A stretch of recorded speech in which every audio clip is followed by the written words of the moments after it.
You're watching the BBC Network. Coming up later, Upton Abbey. And then later after that, Mr. Burnside gets his teeth fixed at the shopping centre. But now, we return you to everyone's favourite nature documentary, Nature Stuff, The Wild Leprechaun. Oh, that was nice. When we had left off, the leprechaun had just prepared his feast of shrubs and dingleberries. Now, having eaten to the full, he sets out in search of gold. It is a little-known fact that small piles of gold, averaging at 100 pounds each, can be found strewn upon the ground in all parts of the world. Due to the poor vision of the average human, however, we often mistake this gold for leaves or sometimes even rubbish.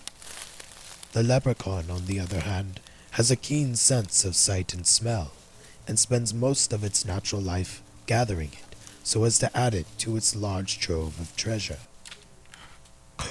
But what is this? The leprechaun smells something. Could it be an intruder?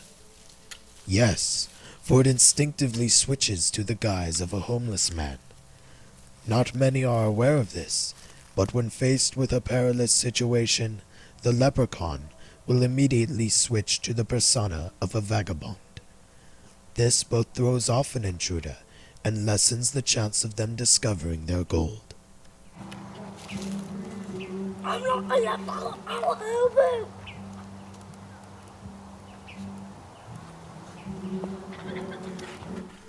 The ruse proves successful, and the trespasser leaves the leprechaun to go about its business. Eagerly, the leprechaun sets to collecting its many precious metals.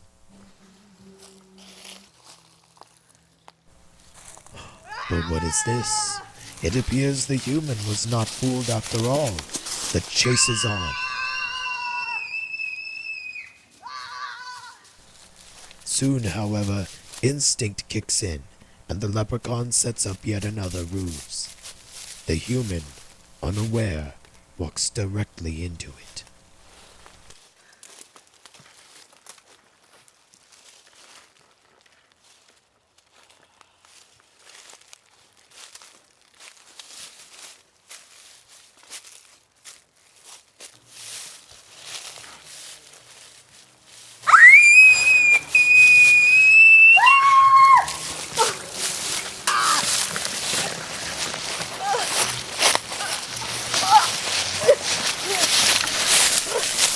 The trick proves successful, and the leprechaun prevails.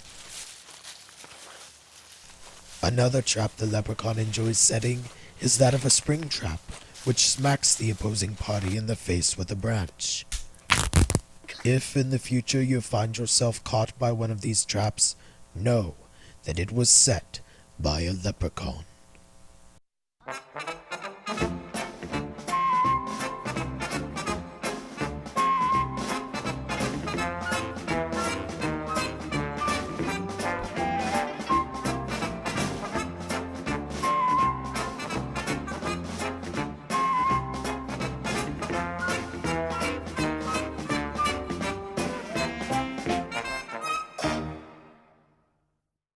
Oh, that was nice.